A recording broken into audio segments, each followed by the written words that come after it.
Hi everyone. Firstly, way of introduction, I'm Ash Gawthorp. I'm one of the co-founding directors here at Ten10.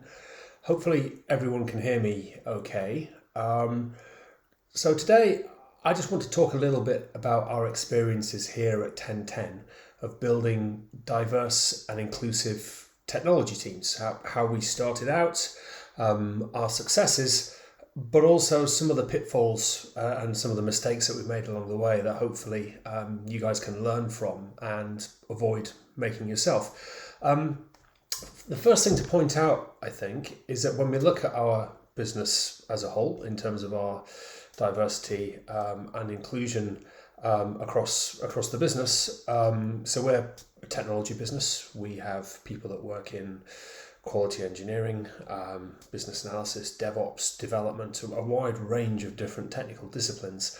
And when we look at our D&I stats, when we look at our gender balance stats, we are around 40% women. When we look at our ethnicity stats, we're sort of north of 45% of people that come from a BAME background. That's quite unusual in the industry.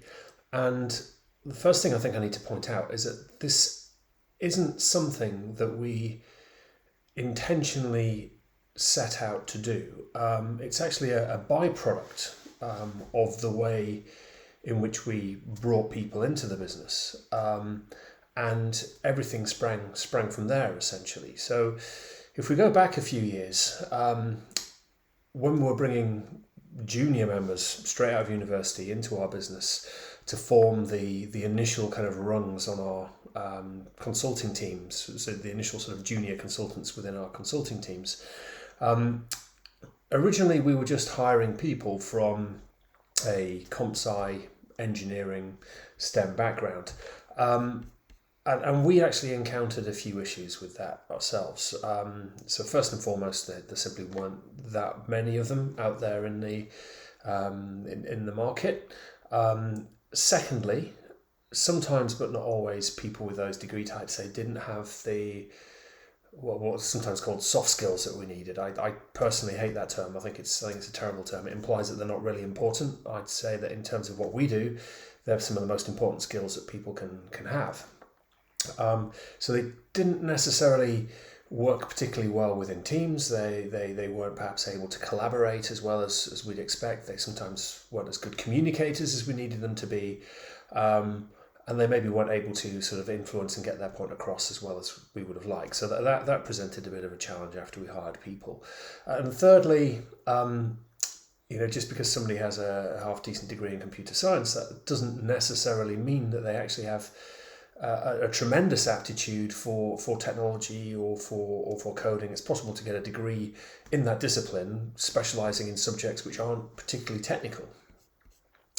So at that time, and this was a point about sort of 7 or 8 years ago now, we thought to ourselves, can we do something different here? Can we sort of turn this on its head a little bit? Instead of us looking to the universities to provide all the technical training that we require, select people from that pool that have that degree type and then filter them down hoping that they have the right soft skills, there's that term again, that would work for us as a business working with our clients and working within teams. We thought, can we actually provide them with the training that they need in order to be effective in the roles that they do, but actually select people based on their soft skills, based on their ability to be able to work as part of a team, to be able to collaborate first and foremost, and test them for their aptitude within technology. So not necessarily experience of it, but actually how well they will take to it without actually having any experience in it themselves. And this worked very well for us as a business. We've had a lot of success with that model, to the point of how now actually relatively a small percentage of people that join our business and go on to become developers, DevOps engineers, etc., actually have computer science degrees. So that's worked very well for us. But as a secondary point, when you look at people who study computer science degrees and you look at the stats, they've improved a little bit recently, but it's still pretty poor, really. When you look at computer sciences, for example, the latest stats that I have here, if we look at these, we're looking at sort of around 24,000 people each year that graduate in computer science, of which 19% of them are women, for example. So if you're wanting to increase the gender balance in your tech teams, and you're just hiring people from a computer science background, you're going to struggle just by nature of the fact that there are, less than 20%, less than 1 in 5 of the people that graduate with a computer science degree are women, and that relatively few people graduate with a computer science degree. Please don't misunderstand me here. I think the universities, the school system and other institutions are doing a great deal of work to improve diversity within these degree subjects. But that change, to make a material change in that area, takes a long time. You need to find people early when they're young and encourage them and guide them and nurture them to find a love for these subjects and encourage them to partake in things and to actually try it at a young age. So I'm sure it will get there. But the challenge is this isn't a quick fix. We interview a lot of people throughout the year who want to work in technology, as I mentioned, from a wide range of backgrounds. And when we quiz them around the background and why perhaps they studied the subject that they did at university, we often get replies like, well, my friends did it, or I really like the teacher in this subject, or sometimes, well, I was only 14 when I had to choose between whether I did computer science or whether I did something else that I really wanted to do. So that's a lot of work to undo that process and a lot of change to make to a lot of individuals at a very young age to make a material difference and to have more people studying subjects like computer science at university. So as I say, I'm sure it will get there, but the problem we have is that the problem that we have in the industry is here now, and it's becoming more acute. There's a huge shortage of technologists in the industry, and the problem is that if we just keep hiring people from the same background, doing the same degrees, from the same universities, there simply aren't the volume of people out there to fill the vacancies that exist currently. The stats that I've read, it's saying there's around 100,000 vacancies in IT and technology each month. That's a huge amount. And if you couple that with, Brexit in recent years and the COVID pandemic, we've actually lost quite a lot of people, European technologists that we used to rely on and that we could work with and could have in our businesses. Many of them are simply no longer available for work. So I guess if like me, you think, well, we simply can't rely on governments or the education sector or the universities to train our way out of this. We as an industry need to take some responsibility for this ourselves. And what does that mean? Well, frankly, that means a few different things. Firstly, you need to build the training. So I can go into this in a little bit more detail, but essentially, if you're bringing people in from a wide range of backgrounds without necessarily sort of tech knowledge, but they've shown good tech aptitude, then it has to start at first principles. And it doesn't work by just creating a whole load of slides and then just presenting it to people and then kind of hoping that it sticks. You have to demonstrate things, you have to have them working in groups, you have to have them applying what they're learning, and you have to know that it works through sort of practical experiment and reviewing how well they've done. And that's quite a iterative loop. That takes quite a long time to actually sort of really get that working so it's effective. And sometimes that takes a little while for you to go through those loops of training people and then analysing how well it works and then seeing how well it works in the field before you kind of get it right. So don't underestimate the time it takes to do that. The second point is then about attracting people into your business from that wide variety of backgrounds. There's a phrase, I'm not quite sure who it's attributed to, but it's a great phrase, which is, that talent is everywhere, but opportunity is not. If you are selecting people from a wide range of backgrounds and you're offering these roles in technology that lots and lots of especially young people want to get into, you're going to have a lot of applications. But the point there is how do you then filter those down? How do you select people who have the right aptitude for technology without necessarily having any experience of it. So there's a number of approaches you can take there. We have a whole set of aptitude tests that we give people before they join us, and they've worked really well for us. In terms of the hundreds of people that we've put through this process, we're now at a stage where the tests that we give them are a really excellent indicator of how well they will do in these technical disciplines. So at this point, you've got your training in place. You've been able to attract people. You've been able to select them and put them through a process. Obviously, part of this process is also understanding the soft skills and how they work as part of a team and how they collaborate. But most organisations are on top of that anyway. They can understand that part fairly well.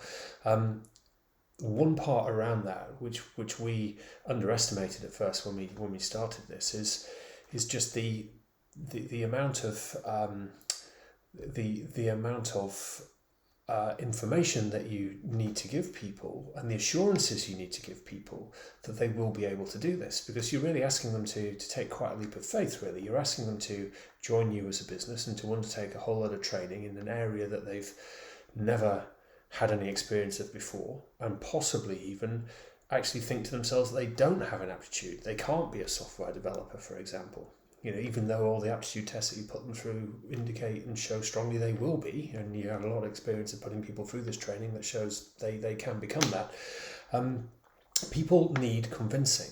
And if you want to increase D&I within your business, then to be perfectly blunt, having a middle-aged white male with an engineering degree stood in front of people explaining to them how great it will be for them to join it and how much they're going to love the training, it doesn't really work. You need people who they can look to as senior role models, who have experiences and backgrounds similar to them, possibly studied similar subjects to what they have, who have taken on those roles and have excelled in them. And we found ourselves that when we moved to actually having positive role models, they don't need 20 years experience, but with a couple of years experience, who whether they're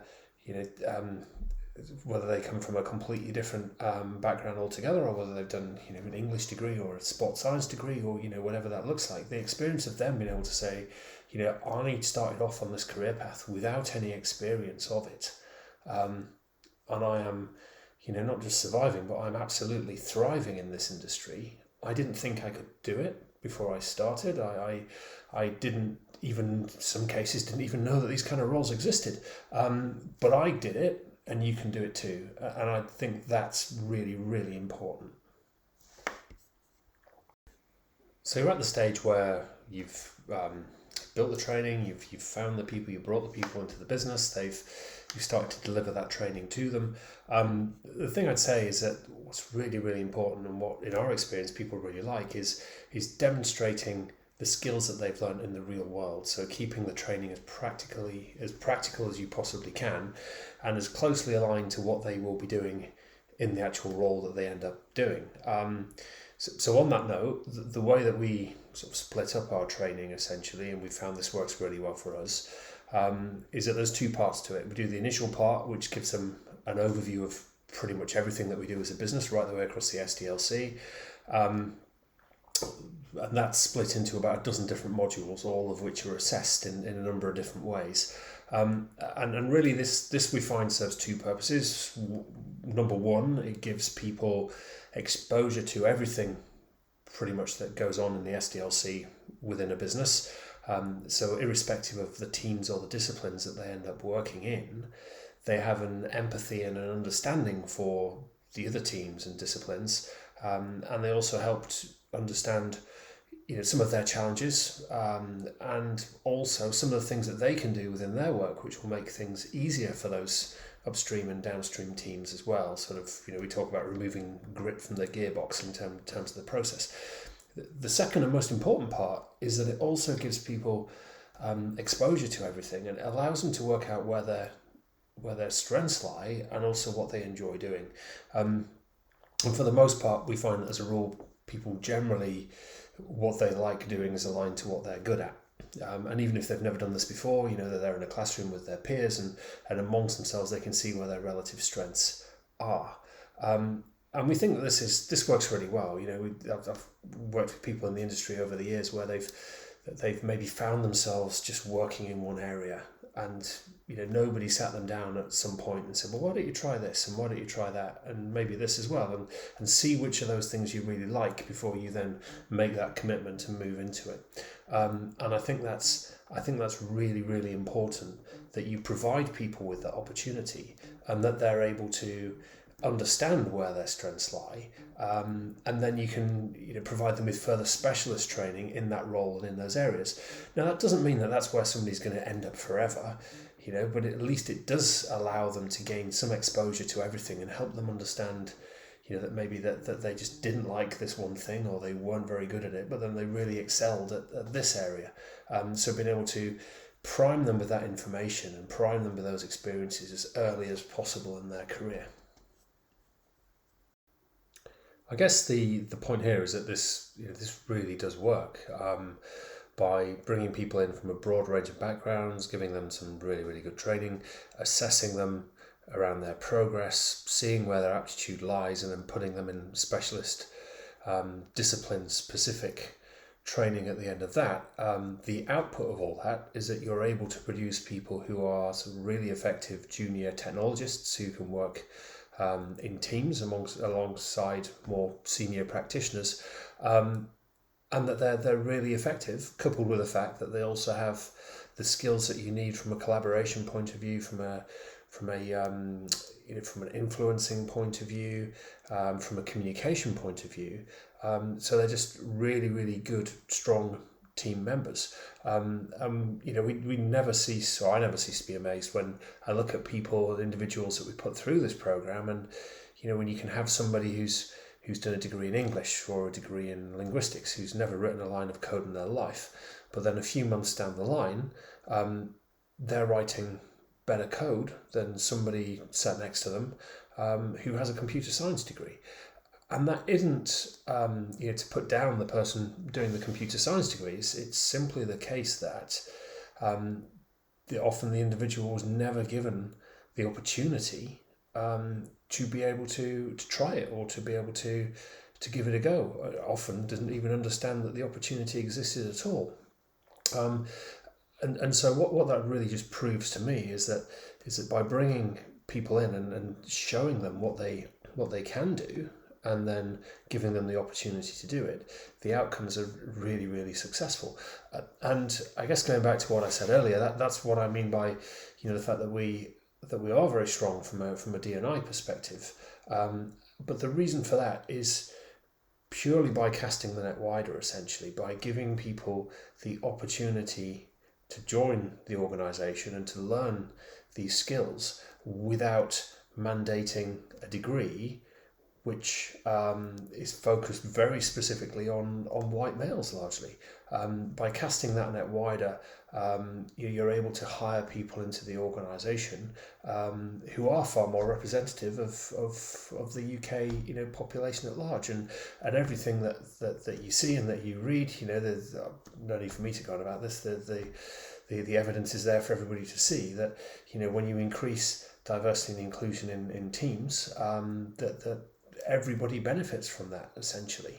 And this is one way. I'm not saying it's the only way, but this is the way that we do it, and the way that we've had a great deal of success out of this sort of in over the years, really, and the hundreds of people that we've put through this.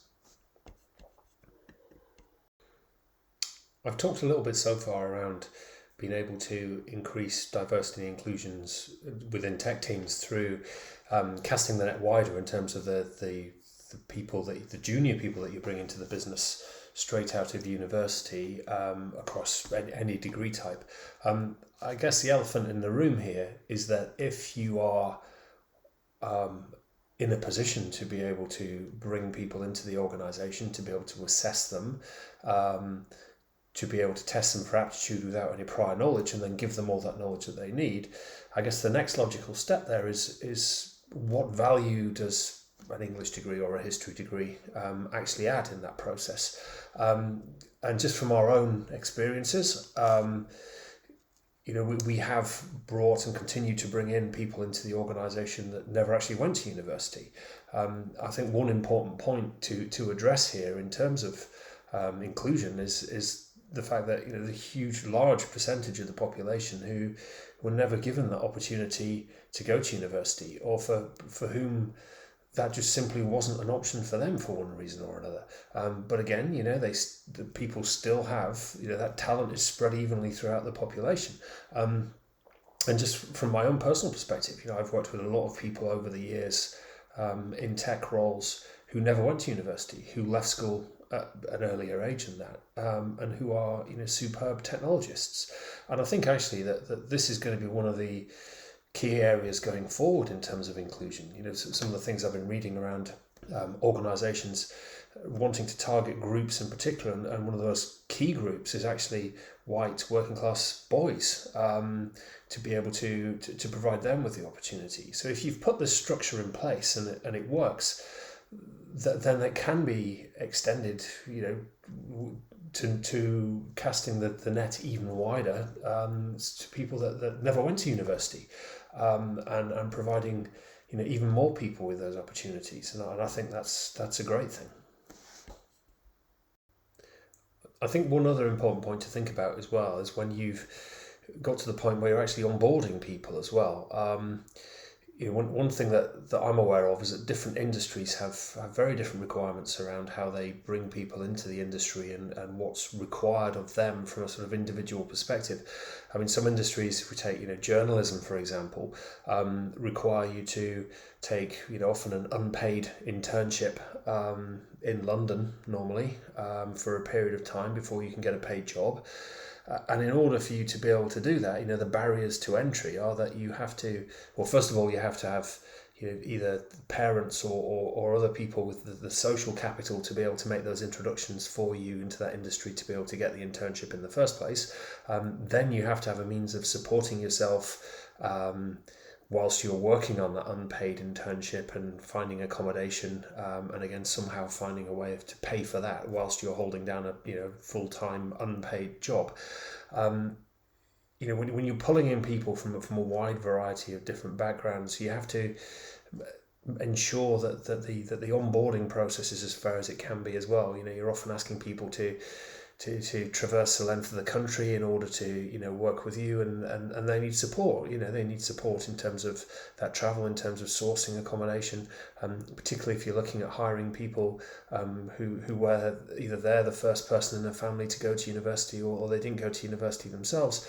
For a lot of people, they've been born and they've been brought up in the same area. They don't have that experience of traveling to another city, and working there, and they need that support, they need that help, both financial but also from a kind of pastoral care and well-being support point of view in terms of onboarding them and looking after them, and that needs to be carefully considered as well and accounted for if you're looking at doing something like this.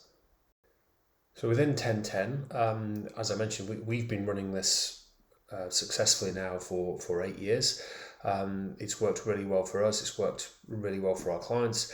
I mentioned that we've used and created this mechanism and this model and this process as a means of populating our own consulting teams, but we also offer this opportunity to clients as well, where we find, hire, train people. They're employees of ours, but people can be deployed within a client of ours, and then after a period of time, the client has the option but not the obligation of making them a permanent offer of employment, and then working within their technology teams as a permanent employee.